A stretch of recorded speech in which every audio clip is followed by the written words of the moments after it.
Hey guys, this is Brendin from B's Music Shop, and we're here with Jamie Gale, who has curated this beautiful boutique guitar showcase for us, and he's going to take us through a couple of these models that he finds to be really cool, and we're just going to go from there and see what's up. How's it going, man? It's going great, thank you. All right, man. What do we got right behind us here? I see like this cross thing right here. Yeah. That is an interesting sound hole right there. Yeah, so this is the Cathedral by Honeytea Instruments from Scotland. This is honestly a wonderful example of classical two-muchery. There is a lot going on here. Beautiful aesthetic happening, carved arch top. You can see obviously the Celtic inspiration on the front, on the back as well. You know, on the inside of this guitar, I don't know that you'll get some B-roll of it later on. We'll try and light it up. It's internally carved in a very interesting way. The aesthetics are not just on the outside, but on the inside also. And then traditional appointments, with all of this white here is not a plastic. It's holly, which is a very white tree. It's used in classical instruments as well. So fantastic piece from Scotland. Yeah, we can kind of see the inside, and it looks like there is quite a bit of angles going on there. I'd like to probably get some light in there later, but we'll see. Yeah, we'll see. That's awesome. We'll shine a flashlight in there and get it going for you. Cool. Yeah. And of course, like on the end, everybody's always obsessed with the Dingwalls. Yes. This Dingwall finish is sweet, man. Well, this is an example. This is one of 3 of their 30th anniversary of their multi-scale basses. So we had one at the NAMM show, which you probably covered. That was a blue one. We had the red one on the European tour, and now here in the North American tour, we have the green one.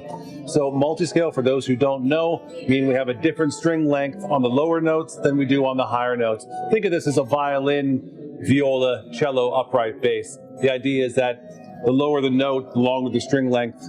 If that's true on bass through violin, it's also true in a microcosm. And so you get even tension and really clear notes. Modern players really love the Dingwall stuff for its clarity and its feel.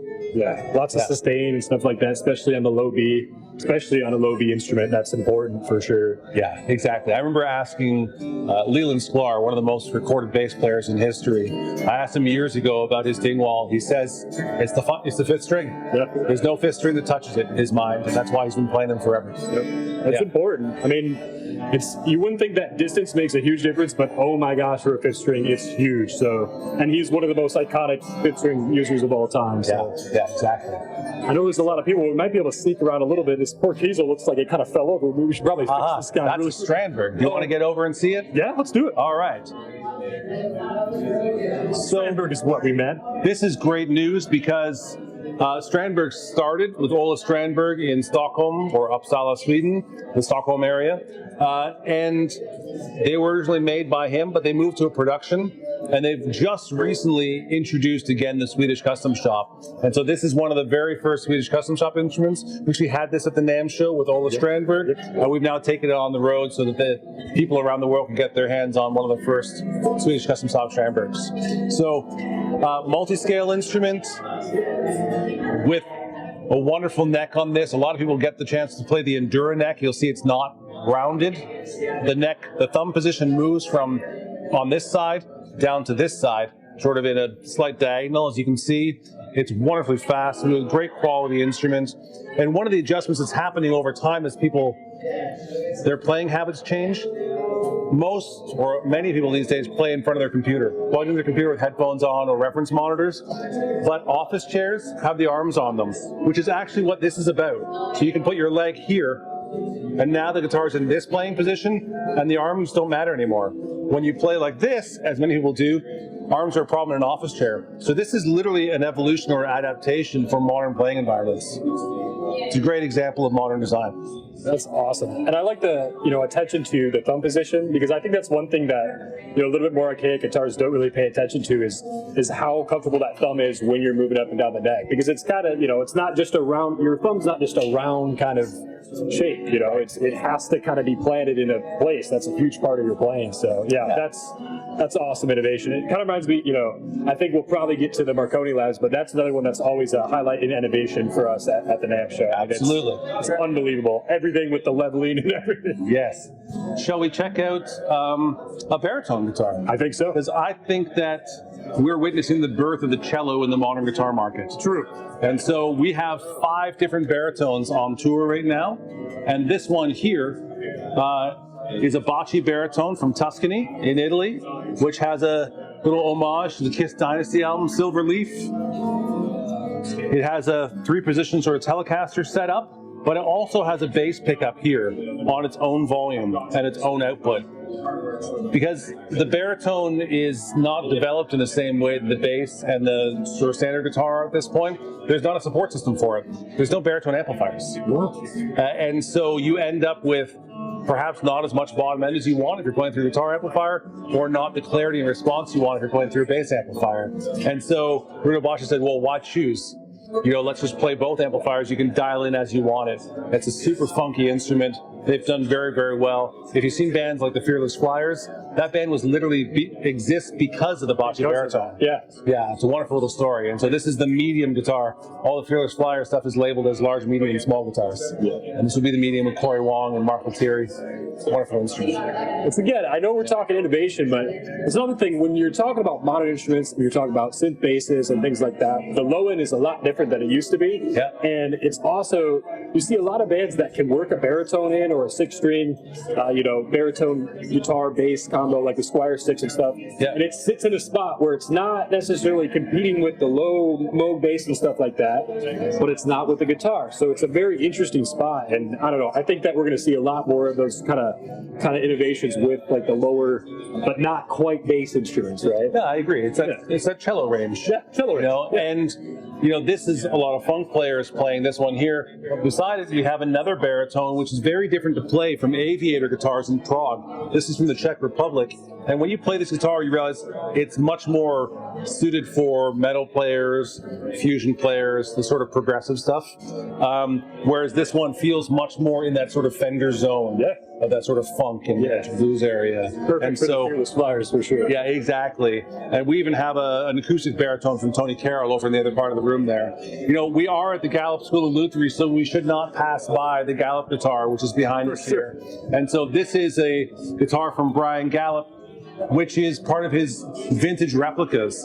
So Brian has been developing software so we can understand tone widths and get predictable results from them. Right. And Brian has been trying to replicate one of his vintage pre-war Martins. And so this is a wonderful instrument. We've been getting great response with it. We've had it already in 10 other countries. It's been a big hit for the show. And it's built right here in Big Rapids, Michigan, in this building, actually. It's wild. Yeah. So I think you wanted to get some footage of this. I think so. Pretty remarkable bass. It's unbelievable. That's the first thing I saw when we walked in. Well, it occupies a fair amount of space. Yeah. Yeah. So this instrument here is from OJ Guitars, the B6. This is an acoustic instrument, obviously, but with a pickup as well. Really unique design.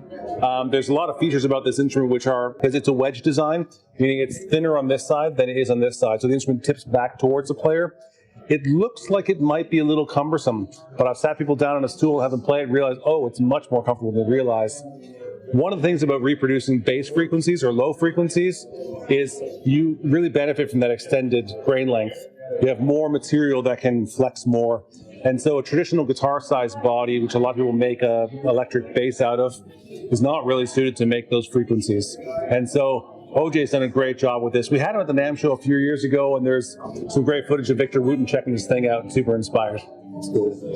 Wonderful instrument. Absolutely. It's a gray area for acoustic instruments or acoustic basses, because it's like, what's the point if you still have to plug it in kind of thing? You want it to be a standalone bass, but like the modern acoustic bass still needs to be kind of plugged in. But this guy, I can tell it's going to be loud enough to be played with other acoustic instruments. Yeah, it's got a good amount of volume to it. Yeah, that's cool. For sure. That's really cool. So, I think over here we have a number of instruments which I'd like to get you to, which are sort of a materials exploration. I'm trying to find, there's an Aviator and the Aviator, yes, right here. Not Aviator, sorry.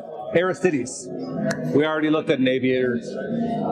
But Aristides, this was an experiment out of the University of Amsterdam, I believe, in the Netherlands, where they tried to develop an acoustic material. So this is an exoskeleton that's been injected with acoustic foam. And so they've developed the material as a resonant material. You should check this out later on. It's a fantastic guitar. It feels, sounds great. It is not wood. So multi-scale as well. Fishman Fluence pickups. They're powered. There's a USB in the back of it. You plug it in for a few minutes and it's charged for like a year. You know, it's a fantastic piece. So in other words, that's like the only guitar with that material. I mean, it's a unique material to that guitar and nothing else pretty much. That's right. I don't know of any other uses for it in the world. I mean, I'm sure it could be used for something, but really it worked into the commercial aspect of building this guitar company. Wow, that's unreal. So we do have a guitar here which is a very unusual piece in a historical context, and that is this Joy guitar here. Here it because this is the Joy JS Legends. This instrument is actually made from material from Jimi Hendrix's childhood home in Seattle. And so the home sort of fell into a bit of a legal battle. The city of Seattle, people tried to get them to make it into a museum, and they just couldn't take responsibility for it. And unfortunately, the home had to be torn down.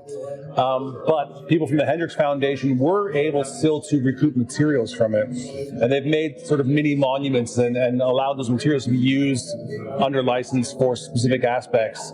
And Ruben Forsland from Victoria, Canada, has had a chance to get the materials, and he will make 10 guitars out of it. The first one actually went to Slash of Guns N' Roses. This is the second piece he made.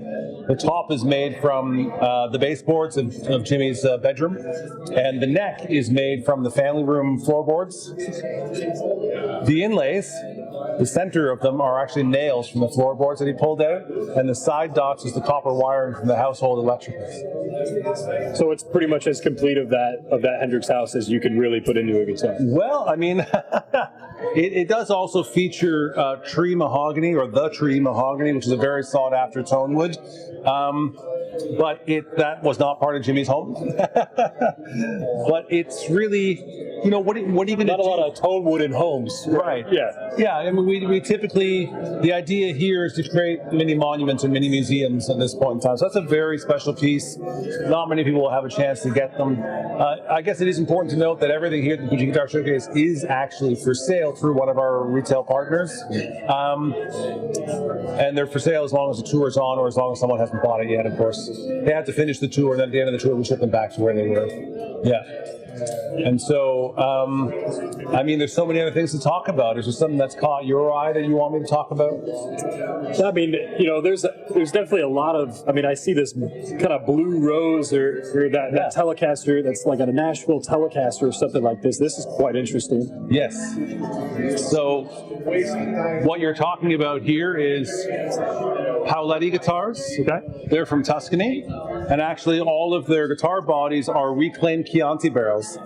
The wine barrels are used for at least 150 years, and then they're discarded. You can't use them for the wine anymore. At that point in time, the material is reclaimed by Paoletti, and they turn them into wonderful guitars. So this is a signature model for Dave Kilman's too. Gotcha. So, and a lovely rose. Yeah, it just caught my eye. I figured we had to come check it out. It does catch your eye. And then we do have. And then, of course, would you like to see? Yeah. You want to see a resonator? Or resonator is tiny, almost. Yeah, it is. It's a short scale resophonic guitar. It's here, just for scale reference. If you know the size of this man, here's the size of the resonator. It's a cannon. It sounds fantastic. This is from Vilhelm Engstrom. It's called Mini Reso. Vilhelm Engstrom is from Stockholm, Sweden. And as you can see, it has a wonderful homage to Americana, while at the same time having a very clean Scandinavian aesthetic to it. So one of a super inspiring instrument to play. Not many people own something like that, and so it really brings out new things in your playing. Yeah, that will probably sell pretty quick if it hasn't already, I would assume. Well, it's still available. It's still available. Let's bring you over to a couple pieces here at the front door. Gotcha. And follow on through here. This is another one of those materials explorations. This is an all-carbon fiber guitar from Porto, Portugal, called Ava Guitars. And so all of the materials are carbon fiber except for the rich light. One of the things I love about this when we get into new materials is what it allows us to do with the construction. Because, you know, when we build with mahogany, you need a certain amount of mass for a structural joint, but carbon fiber is so strong that we can get this really minimal, clean neck joint, which is just a beautiful line. I love photographing just this. Yeah. And so that's a wonderful instrument. Ava, the One series. The One guitar, because every one of them has a unique aesthetic. They never reproduce the same look twice. All unique. Yep. And I think to wrap things up here, let's come over and take a look at a couple of these very, very unusual pieces. This one here, the Acores from Ergon Guitars. Ergon is in Portugal. This is a wonderful sculptural piece. He could not reproduce the same thing twice. No. He's literally carving away his rasps, chisels, sandpaper until he finds a shape that he really wants. This is a completely hollow guitar, copper leaf, silver leaf, a French polish finish on it. It has a very unique sound to it, both acoustically and amplified. Very special piece from Adriano Sergio. And then I think finally here, I don't know that we can not show this guitar. Of course. Because frankly, it's a great clickbait guitar. Yes, it is. And it's one of the most important guitars from the last 50 years. So this guitar is a Teuffel Birdfish from Uli Teuffel. This is a form follows function instrument. If you can understand this guitar, you will understand all guitars. So a form follows function instrument, you determine what it must do, no more and no less, and the form will reveal itself. And so what must the guitar do? The guitar, well, first of all, strings. It's a chordophone. So we strike the string and the string energy. What do we do with the string? How do we change the note? By making the string shorter or longer. We do that by pressing it up against the frets, right? Shorter string length, higher note, longer string length, lower note. We can all agree upon that. So the neck and the fretboards are necessary. But from there, the string energy goes down to a body of some sort. But what does that body do? We see bodies that are hollow, that are solid, metal, lucite, wood. If it's hollow and wood, sometimes it's rosewood and spruce or mahogany and cedar, acoustic foam, whatever it happens to be. The function of the body is really shaping the tone of the guitar. And so I know there's a big tone wood debate out there. Tone wood absolutely makes a difference. I can prove it with this guitar. And so we're going to drive that string energy down into the bird and the fish here, which are carved solid aluminum. And then we're going to aluminum because it transmits energy well, but doesn't color it. And now we're going to intentionally color the sound of the guitar with these two tone wood bars. These are alder, red alder from Michigan, actually, right here. But with two screws, I can take half that body mass off and put on maple. And so within 60 seconds, I can change all of the tone wood on this guitar from alder to maple. The maple is faster, tighter, cleaner. The alder has less mid-range, more of a sag to it. Sag sort of response, a cushiony sort of response. And you hear it immediately. Same guitar, same pickups. You feel it, you hear it. There's no debate. If you've ever played a Teuffel Birdfish, you know tone wood matters. From there, the next important part is the output, which is the pickups. And so pickups, again, can be single coils, they can be humbuckers. If they're humbuckers, are they hot wound, are they underwound? So many choices, right? We choose to have pickups in different places, and we choose to have pickups of different types because we find that beneficial, we're inspired by it. And if you put the same pickup here and move it to here, does it sound differently? Yes, it does. It absolutely sounds different, right? So then we've established that there's a benefit to putting a pickup in a different place. So if the form is following the function, and the function is useful to be in different positions, if you lock a pickup into the same place, you have inhibited the function of the pickup, right? So the pickup should be able to be moved, should be able to be angled, and if you want to be able to change the pickup, I'll switch out here, and in about, 5 seconds, I can pull a pickup off this guitar. And it comes with 5 pickups. Oops. It comes with 5 pickups, 3 humbuckers, 2 single coils. It comes with alder and maple bars, and you can really dial in any tone you want. And so, how does it sound? It sounds amazing because the guitar is neither more or less than what it must be. It's exactly what it has to be. Yeah. That's unbelievable, man. That really is. I mean, that's the other thing that I think that a lot of people like watching from home, so to speak, would not think like, okay, these are all pieces of art and stuff like that. How do they sound? How do they play? It's like all these guitars are playing better than any guitar you've ever played. So, Billy Gibbons from ZZ Top was the first guy to buy a Teuffel Birdfish back in 1995 at the NAMM show, and he's quoted in the Blue Book of Guitars. another famous Michigan book, actually. And he's quoted in the Blue Book of Guitars as saying the Birdfish is second only to his Pearly Gates, which is his famous Les Paul. So if it's good enough for him, it's probably good enough for everybody else, I would say. I would say so. You get to choose. Yeah, you get to choose. Yeah. That's cool, man. It reminds me of, there was some, those bent metal guitars 2 years ago at NAMM, and those also had those floating wooden pickups. Yes. I can't think of the Reso. Yes. Yep. Robin Strumwald. Yes, we had him on Robin, the European yes. tour, not here. Yes, Sorry. that's okay. We had him on Really the American cool tour guy. last year. Yeah. I'm sure he's killing it. You know, we saw him 2 years ago, and it's like, wow, this guy's going places for sure. Yes, he is. They were all sold at the first day, I think, or something like that. Yeah, something like that. But Yeah. well, cool, man. I mean, I really appreciate it. You were definitely the guy to talk to about this collection. I mean, it is kind of your collection, so I would assume that you're the guy to talk to. And yeah, I mean, I don't know, as far as highlights, they're all special in their own ways. A lot of them are supposed to be unique. I mean, even this one on the end, you know, he couldn't recreate it if he tried. So these are all unique instruments, unique piece of art. Yeah. And I appreciate you walking us through it, man. I really appreciate it. Welcome. Thank you, and hopefully we'll see you at the NAMM show in January. Oh, we definitely will. We'll see you there for sure. I'm not going to miss you this time, I promise. All right. Take care.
you.